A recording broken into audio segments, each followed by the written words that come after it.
ఇలా పడ్డ తర్వాత నుంచి మీకు నడుము నొప్పి వస్తుందా? అయితే ఆ మందులు వాడకుండా ఈ నొప్పి తగ్గించడం ఎలా?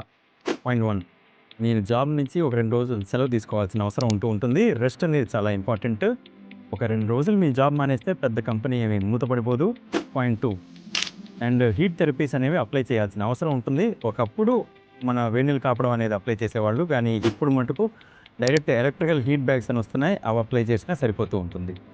పాయింట్ 3, మనకి లోకల్ ఆయింట్మెంట్ కానీ లోకల్ స్ప్రే కానీ అప్లై చేస్తే మంచిదే. దానివల్ల లోకల్ ఎఫెక్ట్సే ఉంటాయి తప్ప జనరల్ సిస్టమిక్ ఎఫెక్ట్స్ ఏమీ ఉండవు. కాబట్టి లోకల్ ఆయింట్మెంట్స్ ఆర్ స్ప్రే వాడమని చెప్తూ ఉంటాం. పాయింట్ 4, మంచి డైట్ అనేది వాడాల్సిన అవసరం ఉంటుంది. ఒక anti inflammatory diet, rich foods ఏవైతే ఉంటాయో వాటి వరకు ఎక్కువగా తీసుకుంటే మంచిది. అండ్ పాయింట్ 5, ఎప్పుడైతే 3 రోజులు మనకి ఈ నొప్పి అంతా కూడా తగ్గుతుందో సింపుల్ స్ట్రెచెస్ అనేవి చేయాల్సిన అవసరం ఉంటుంది. అండ్ ఒక్కసారి అవన్నీ స్ట్రెచ్ చేసిన తర్వాత మనకు ఒక 3-4 డేస్లో ఈ పెయిన్ అంతా తగ్గిపోయింది అనుకుంటే go back to your job. ఇలా చేసిన తర్వాత కూడా మీ పెయిన్ తగ్గకపోతే నాలాంటి ఒక స్పైన్ స్పెషలిస్ట్ని తప్పకుండా కలవండి. For more spine related updates please follow, share and subscribe.